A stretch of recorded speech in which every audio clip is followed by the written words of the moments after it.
Praise the Lord everyone. आत्मा की आवाज में पुनः आप सभी का मैं स्वागत करता हूं। आइए हम प्रभु की आत्मा में होके आज मनन के लिए निकालेंगे भजन संहिता 19वां अध्याय। मेरे प्रियो, भजन संहिता 19वें अध्याय की शुरुआत एक बहुत ही खूबसूरत पंक्तियों के साथ शुरुआत होती है। और ये पंक्तियां किसी इंसान के होठों से नहीं पर स्वयं सृष्टि के द्वारा प्रकट की जा रही है। दाऊद यहां पर इस प्रकार से लिखता है कि आकाश परमेश्वर की महिमा का वर्णन कर रहा है और आकाश मंडल उसकी हस्तकला को प्रकट कर रहा है। दिन से दिन बातें करता है और रात को रात ज्ञान सिखाती है। ना कोई बोली है ना कोई भाषा है जहां उनका शब्द सुनाई नहीं देता। मेरे प्रियो, ये इतनी सुंदर पंक्तियां हैं जिसमें दाऊद इस बात को व्यक्त करना चाहता है कि सृष्टि खुद एक उपदेशक है और सृष्टि खुद अपने जीवन के द्वारा उस रचयिता की, उस महान रचयिता की जो सब पर शासन करता है, उसकी महिमा को वो व्यक्त कर रही है। चाहे फिर सूरज हो, चांद हो, तारे हो, आसमान हो, ये सब बिना शब्द बोले इस बात को बताते हैं कि एक महान रचयिता है, एक महान रचनाकार है जो सब पर शासन करता है। और इसलिए वो सृष्टि उस परमेश्वर की, उस रचयिता की, उस रचनाकार की महिमा को व्यक्त कर रही है।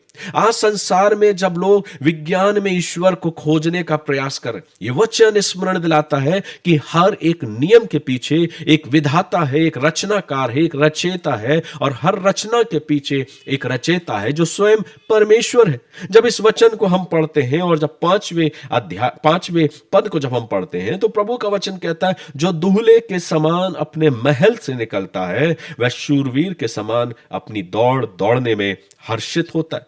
सूर्य हर दिन उगता और अस्त होता है बिना थके, बिना शिकायत किए हुए, और यह मुझे और आपको इस बात की शिक्षा देता है कि जीवन के सफर में सेवा करते रहना चाहिए, चाहे कोई देखे या ना देखे, क्योंकि प्रभु हर एक कार्य को देखता है। और यह उदाहरण है सूर्य के जीवन के द्वारा, सूर्य के द्वारा जो प्रकट कर रहा है। आगे जब इसी वचन को हम पढ़ते हैं 7वें पद में, तो प्रभु का वचन कहता है, यहोवा की व्यवस्था खरी है, वह प्राण को बहाल कर देती है। यहोवा के नियम विश्वास योग्य है, साधारण लोगों को बुद्धिमान बना देते हैं। सो ये वचन मुझे और आपको ये सिखाता है और दाऊद इस बात को बताने का प्रयास करता है कि प्रभु का वचन हमारे और आपके जीवन के लिए एक भोजन के समान है। जैसे शरीर के लिए भोजन की आवश्यकता है, वैसे ही आत्मा के लिए जरूरी है परमेश्वर का वचन। और इसलिए 8वें पद में लिखा है, यहोवा के उपदेश सिद्ध, हृदय को आनंदित कर देते हैं। यहोवा की आज्ञा निर्मल, वह आंखों में ज्योति ले आती। यहोवा का भय पवित्र, वह अनंत काल तक स्थिर रहता है। जो वचन में जीता है, जो वचन के अनुसार अपने जिंदगी को व्यतीत करता है, वह मजबूत बनता है, वो शक्तिशाली होता है, वो स्थिर और शांत और आशीष में होता है। और इसलिए हर एक इंसान को जो प्रभु से प्रेम करने वाला है, वो अपने जीवन में इस वचन को बहुत अधिकाई के साथ अपने हृदय में उतारे।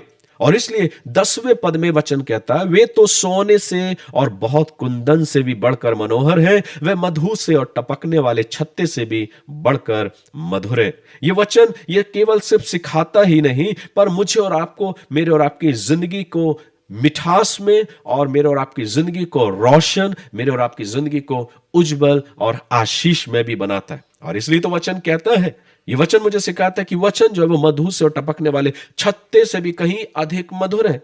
और इसलिए 11वें पद में कहता है, उन्हीं से तेरा दास चिताया जाता, उनके पालन करने से बड़ा ही प्रतिफल मिलता है। मेरे प्रियो, इसलिए इस वचन को अपने हृदय में बहुत अधिकाई से हमें प्रतिदिन उतारते जाना है। आज हम बहुत सी चीजों में सुख तो ढूंढने का प्रयास कर रहे हैं, पर सच्चा सुख, सच्चा आनंद, सच्ची आशीष तब आता है जब हम प्रभु के वचन में अपने जीवन को व्यतीत करते हैं।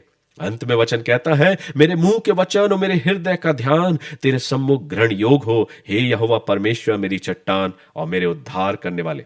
तो मेरे प्रियो, यह वचन हर एक विश्वासी के जीवन में बहुत अधिकाई के साथ जब वो अपने जीवन को इस वचन के अनुसार अपने दैनिक जीवन में प्रार्थना के साथ अपनी जिंदगी की शुरुआत करता, वचन के साथ जिंदगी की शुरुआत करता है, तो ये वचन केवल शब्द ही नहीं, पर मेरे और आपके हृदय की भावना और मेरे और आपके हृदय की पवित्रता में भी मुझे और आपको आगे बढ़ाता है और मुझे तैयार करता है। इसलिए आज मुझे और आपको अपने जीवन में इस बात को देखना है कि ईश्वर की सृष्टि जिसको परमेश्वर ने बनाया, जो इस सृष्टि का रचनाकार है, रचेता है, ईश्वर की उस महिमा को ये सृष्टि प्रकट कर रही है, उसकी प्रशंसा सृष्टि कर रही है। इसलिए हर दिन मेरे और आपके जीवन के लिए एक आनंद का अवसर है, परमेश्वर की स्तुति का अवसर है। हमें सीखना है सृष्टि से कि सृष्टि परमेश्वर की महिमा कर रही है, और इसलिए आवश्यक है हर इंसान को अपने जीवन में सृष्टि की नहीं पर उस सृष्टिकर्ता की महिमा करना है, उसकी आराधना और अर्चना करना है। वचन मुझे और आपको सिखाता है कि अगर हम वचन को थामे रहते हैं और इस वचन के अनुसार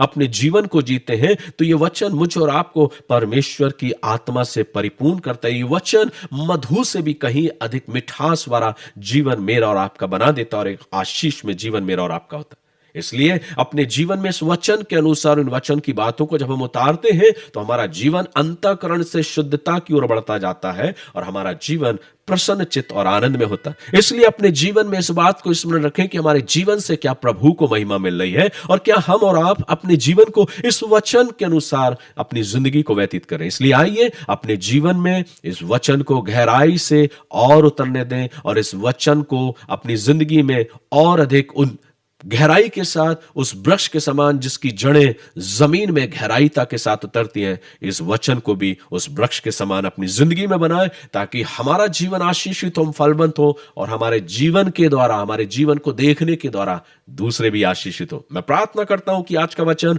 मेरी और आपकी जिंदगियों को और रोशन करे और मिठास से भरे और हम प्रभु में फलवंत और आशीषित हो और इस सृष्टि के द्वारा सीखें कि वो सृष्टि अपने रचयिता की, अपने सृष्टिकर्ता की महिमा कर रही है, उसकी प्रशंसा कर रही है। जब वचन 1 को हम पढ़ते हैं 19 और 1, आकाश परमेश्वर की महिमा का वर्णन कर रहा है और आकाश मंडल उसकी हस्तकला को प्रकट कर रहा है। तो आज इंसान होने के नाते यह सृष्टि मुझे सिखा रही है कि मुझे और आपको ये सीखना है कि हमें और आपको उस रचनाकार, उस रचयिता जिसने सृष्टि का निर्माण किया, सूर्य, चंद्रमा, आकाश, इन सब का निर्माण किया, ये सृष्टि स्वयं उस परमेश्वर की महिमा कर रही। आइए हम भी उस परमेश्वर की महिमा करें जिसने मुझे और आपको बनाया है। प्रभु आप सभी को आशीष दें और आज का वचन मेरी और आपकी जिंदगियों को और आशीष और अनुग्रह से परिपूर्ण करे।